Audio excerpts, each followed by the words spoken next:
Сәлеметсіздер ме балалар? Бүгінгі сабақтың тақырыбы қоршаған орта бөлімі бойынша нәтиже сабақ. Мен не үйрендім? Здравствуйте, ребята! Тема сегодняшнего урока по разделу «Окружающая среда. Итоговый урок». Чему я научился? Айтылым. Устная работа. Бірінші тапсырма. Сұраққа жауап бер. Первое задание. Ответьте на вопросы. Сен дүйсенбі күні сабаққа барасың ба? Ты в понедельник идешь на урок? Сенің досың сейсенбі күні қайда барады? Во вторник твой друг куда идет? Досың сәрсенбі күні не істейді?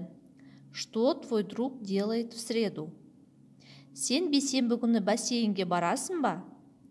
Ты в четверг идешь в бассейн? Сен жұма күні не істейсің? Что ты делаешь в пятницу? Сен сенбі күні саябаққа барасың ба? Ты в субботу идешь в парк? Жексенбі демалыс па, а воскресенье выходной? Білгенге маржан, жұмбақ. То есть слова сокровище, загадка. Жаңылмастан жетеуі кезек қызмет етеді. Жауабын табыңдар. Найдите ответ. Жазылым, письменная работа. Екінші тапсырма. Суреттерді пайдаланып, сөйлем құрап жаз. Второе задание. Используя рисунки, составьте предложение.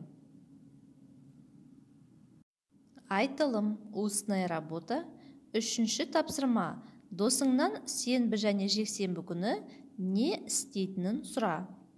Третье задание. Спроси у своего друга, что он делает в субботу и воскресенье. Төртінші тапсырма. Не өзгерді ойыны. Четвертое задание. Игра «Что изменилось?». Мұғалім апта күндермен гүл атаулары бөлек-бөлек жазылған қағазды орындарын ауыстырып, сендерге 30 секунд қана көрсетеді.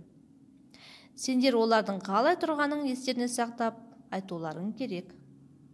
То есть учитель вам показывает название недели и название цветов. И в течение 30 минут вы должны запомнить, что зачем стоит. Она убирает, и вы должны ответить на вопрос. То есть порядок, который показывал учитель. Осымен сабағымыз аяқталды. Сау болыңдар. Өткен бөлімді тағы да қайталап шығыңдар. То есть повторите раздел еще раз.